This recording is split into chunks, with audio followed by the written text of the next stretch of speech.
Look, I'm going to be brutally honest with you. These wide receiver rankings today, they're going to feel a little nasty because we've got some really important high-end wide receivers that are on bye this week and some other ones that are just injured right now. So all that's factoring into these rankings today. But I'm doing everything I can to get us ready for Week 10 fantasy football. So go down there, drop a like on the video, and subscribe to the channel to show your support. Now, getting into our first tier, this feels pretty comfortable. Jackson Smith-Njigba and Puka Nacua at number 1 and 2. I don't have a problem with those two guys being in the top 2 on any given week, to be honest with you.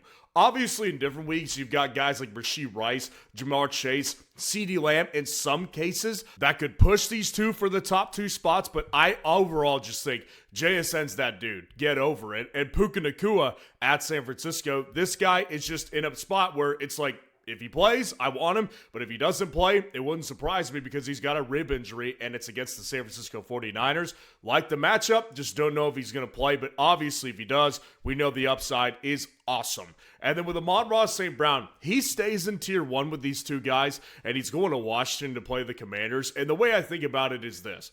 When you see the next tier, you're going to see just a lower floor on all these guys. And I do think that Amon-Ra St. Brown, the amount of times that he hits his ceiling is why he's in tier 1 this week. It's against a great matchup, the Washington Commanders. You can stick a fork in them. They're done this year. And I do think that Detroit is going to have a rebound game. So I would say that Amon-Ra St. Brown is probably at the front of the line to have a rebound fantasy day.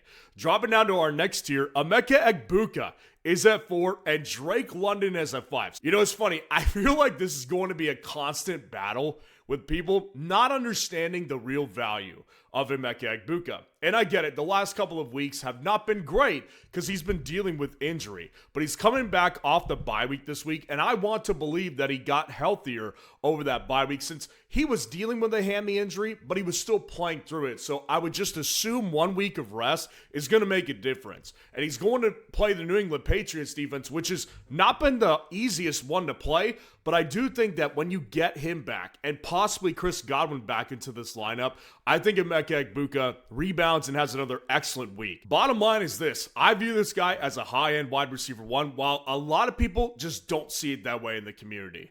And then Drake London at number 5, he's going to play the Indianapolis Colts overseas. I do not like overseas games. They have not been fruitful for the most part in fantasy football outside of the Rams game. And I think that that's the reason why Drake London would have been lower had there not been as many high-end wide receivers out this week. Because it's obviously not a question of ceiling, right? We just saw Drake London hit a massive game this past week. We know that it's there. But the problem, obviously, is consistency, and I don't like this matchup being overseas. And I want to address this one because I know people will ask if I don't address it.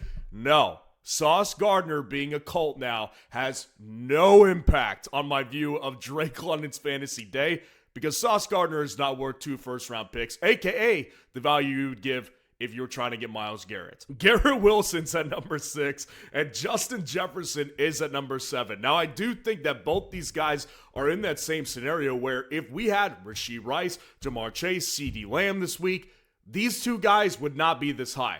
Garrett Wilson, I actually prefer him because if he plays, we know that the target share is out of this world.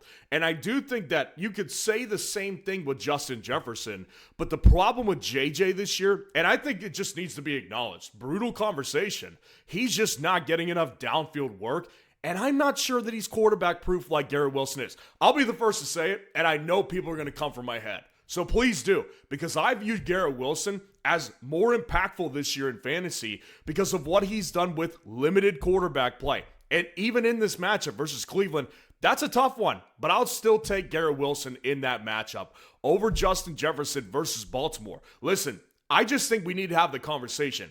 Is Justin Jefferson as good as we think he is? Seriously, because we've all crowned him a top-tier player in the league, and I think he's awesome. But I'm not sure if he's like that, like Garrett Wilson and him are the perfect comparisons for each other because they both have bad quarterback situations this year. Well, guess what? JJ's been more consistent, but Wilson clearly has the higher ceiling. So that's why I would prefer Wilson over JJ because I want that ceiling game. and you can't get that from JJ this year.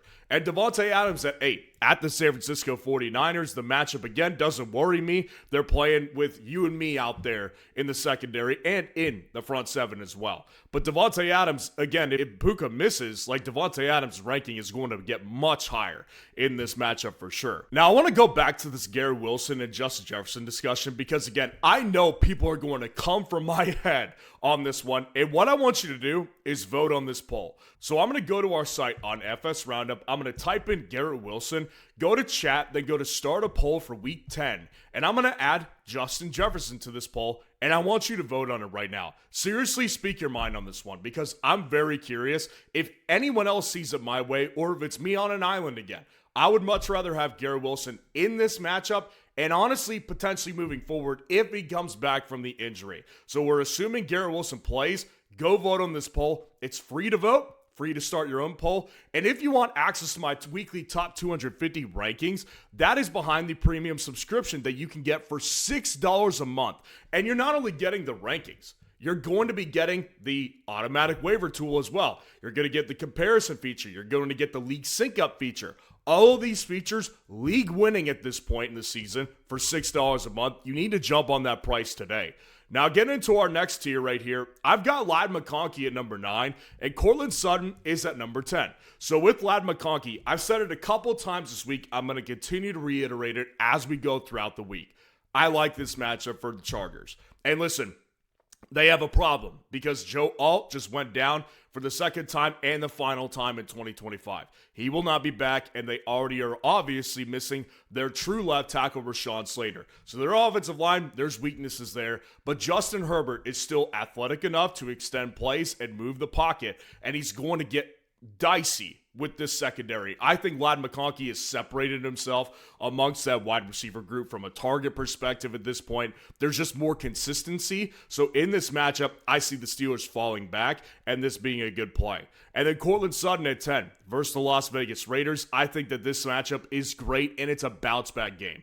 I actually really believe in Sutton this week. I think you could play him with full confidence on Thursday night. He's playing the Raiders defense. We're crying out loud. They cannot cover very many people. And I think that Sutton, this is the prime bounce back week because last week, obviously, he just had the one touchdown catch, but he actually had more opportunities the past 2 weeks that just didn't come to fruition. There's just been some bad luck involved, but I think Sutton has a prime bounce back game this week. Michael Pittman Jr. at number 11 and Nico Collins is at 12. So I would rather have Michael Pittman Jr. this week over Nico because of the fact that, not because of the matchup, right? Again, it's overseas against the Atlanta Falcons. Hot and cold defense, I could see this going either way. The reason I like him over Nico is because, number one, with Nico, we don't know if he's going to have CJ Stroud. And my problem with Nico is really becoming, I just hate this offensive line so bad that it affects every option for fantasy in Houston right now. The only one it's good for is Kaimi Fairbairn. Like, literally, that's the only one that it's any good for because this offensive line can't protect CJ.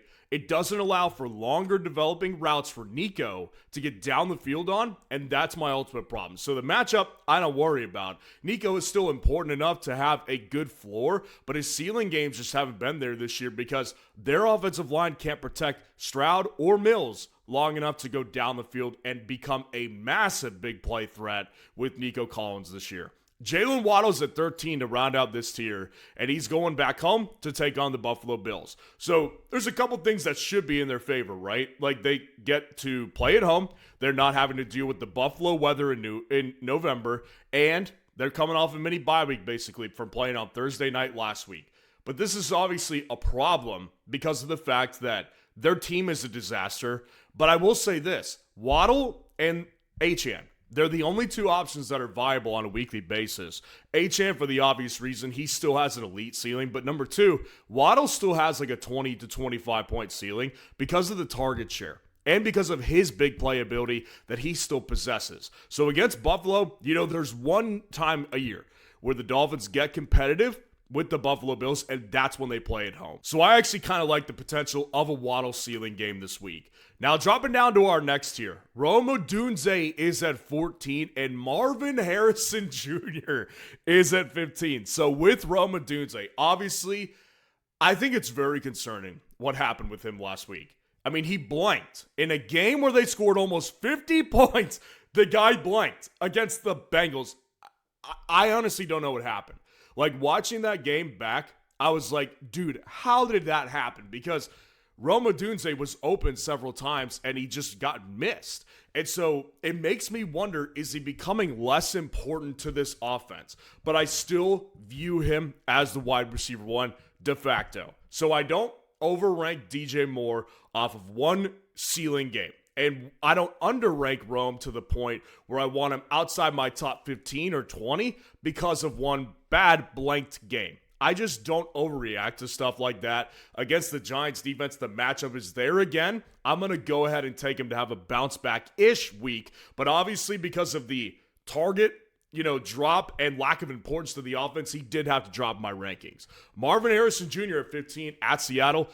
A couple good things have evolved.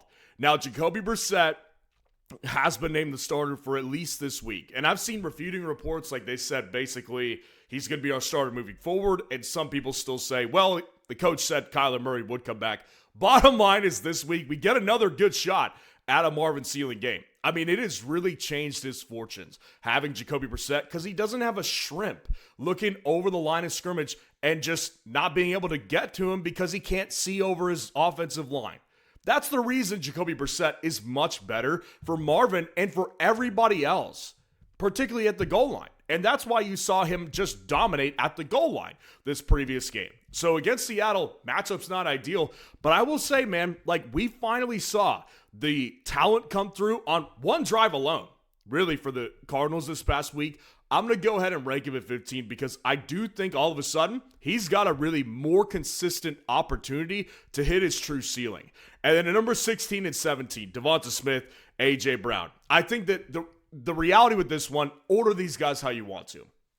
I have no problem if you want to rank A.J. Brown over Devonta Smith. The way I see it is a couple different things. Number one, Devonta Smith has just been more consistent at hitting ceiling games. Number two, the chemistry with Devonta Smith and Jalen Hurts has just been better. Number three, A.J. Brown still dealing with injury as of the time of this filming. I don't know the practice report. So I don't know if A.J. is going to be injured. Maybe he misses the game entirely. If he misses the game, Devonta Smith is probably a top 15 to 12 play for me this week. He'll move up. But as of right now, assuming they both play, I'll take Devonta Smith one spot over him at the Green Bay Packers, but it's very, very close, and I don't care however you order these guys.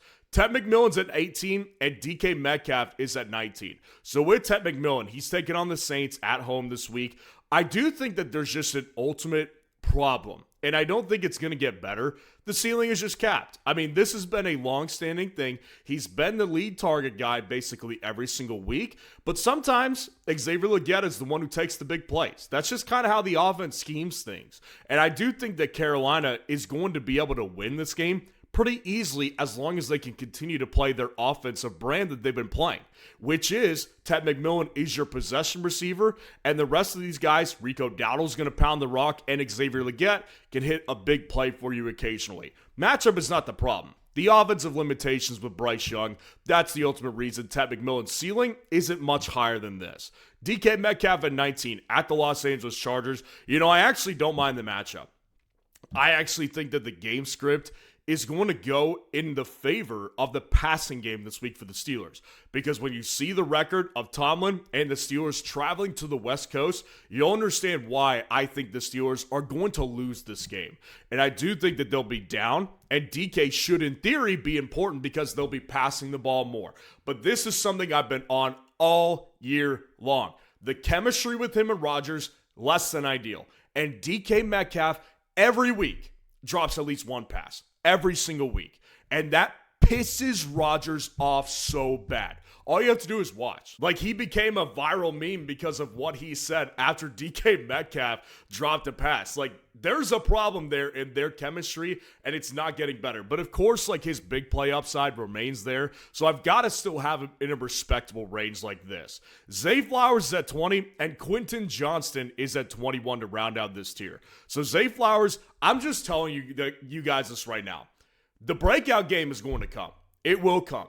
It's just not nearly as often as I wished it would be heading into the season. And we haven't seen it yet with Lamar outside of like week 1, basically. It's going to happen, though. Minnesota, not a great matchup, but with Lamar back, anything is possible against anybody. So Zay Flowers is going to be here because I think his floor has kind of ironed out to a relatively safe level, but I know for a fact the big game is coming. I just don't know when. Quentin Johnston, as many people did, last week overreacted and thought I was crazy for ranking him where I did. Well, it turns out he gets back in the end zone. Quentin Johnston's going to be involved. Like, this is a real thing that we've seen evolve in 2025. And again, the matchup I really like. Like, I think the opportunity for him to get in the end zone twice in this game is very, very high. If the Steelers defense looks how I think they will look, which is not remotely like they did last week, because they're actually playing a top 5-ish quarterback in this particular week. Whereas last week, we saw Daniel Jones morph into a werewolf and his version of the Giants quarterback that he was. I don't think that's going to happen this week with Justin Herbert. He'll be able to slice and dice the defense. I'm upvoting all of these Chargers wide receivers this week. Dropping down to our next tier, the Jakobi Meyers era in Jacksonville begins this particular week at Houston, and Chris Olave at 23. So Jakobi Meyers, lots going on here. So he gets traded to the Jags. In theory, seems like a ridiculous trade for the team, whatever. Brian Thomas Jr., I'm going to go ahead and assume he's out. Apparently, it's a high ankle sprain. They said it's a minor one. I'm going to go ahead and say safely he'll miss the first game. Obviously, Travis Hunter's there, and Diami Brown is also banged up. So essentially what I have ranked this week is him and Parker Washington.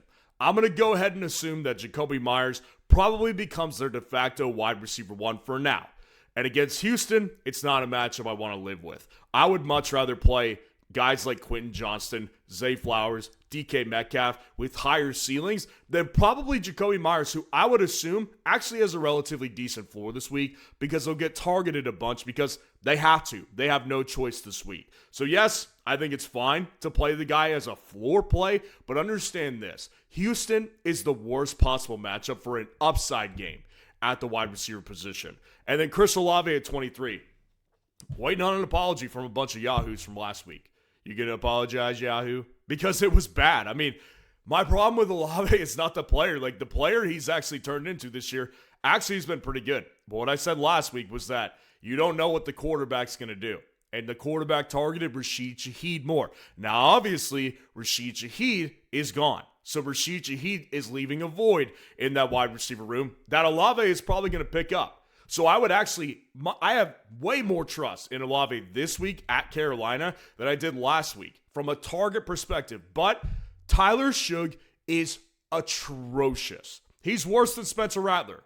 I told you it was possible, and it's official. The guy is so bad, so I can't rank him much higher than this, even with the target share monopolized by him.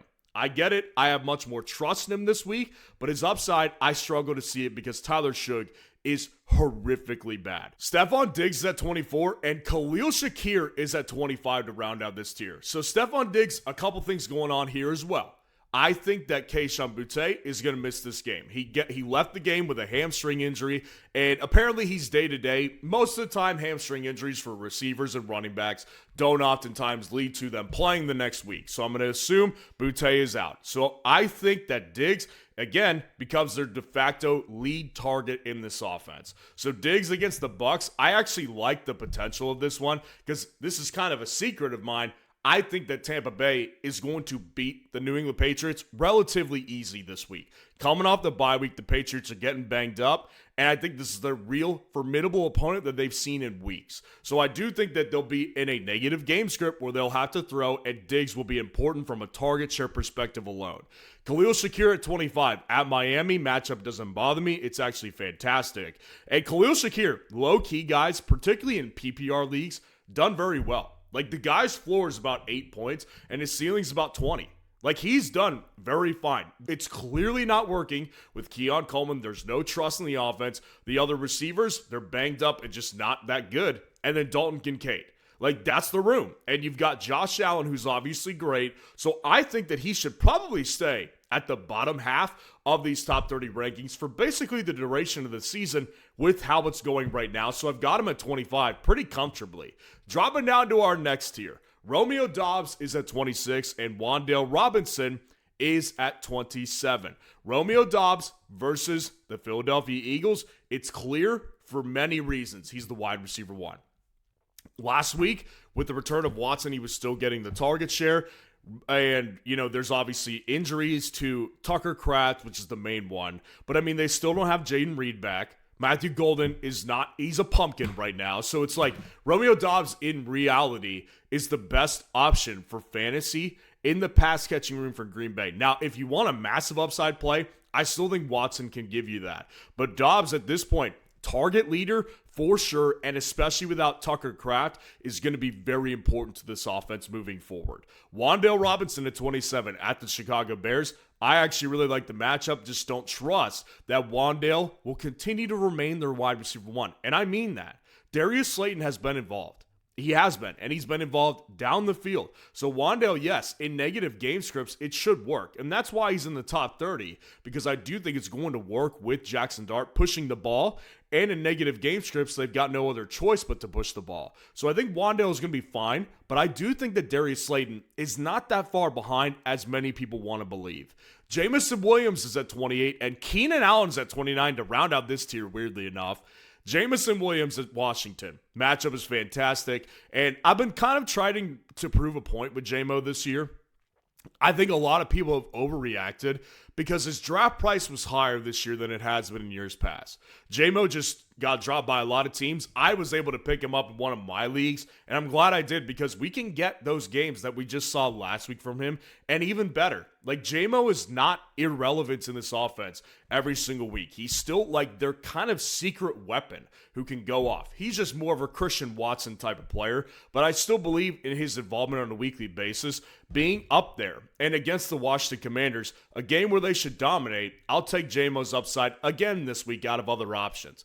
Keenan Allen at 29, going back home to Los Angeles to take on the Steelers. Love the matchup. Again, I really like this matchup. I'm upvoting all Chargers pass-catching options against the Steelers, and probably Kamani Vidal as well. Keenan Allen, though, unquestionably, was definitely the problem child with Oronde Gadsden last week. He was the one who suffered from Gadsden, and I think that it's going to continue to remain true.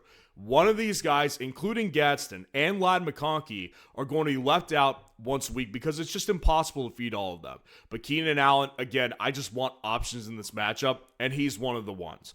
And then dropping down to our last tier, I wanted to prove a point here because I have Juwan Jennings at 30.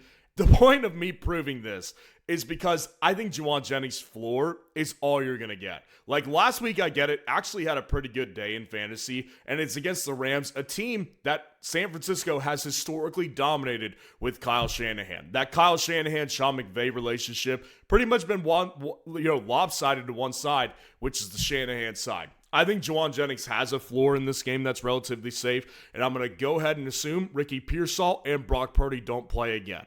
But I do think that just ceiling-wise, I just don't see much with this one. So that's why I've got him in his own exclusive tier at the bottom of these rankings. So let me know what you think of the rankings in the comments below. And if you want to see the top 12 kicker rankings for this week, click on this video right here.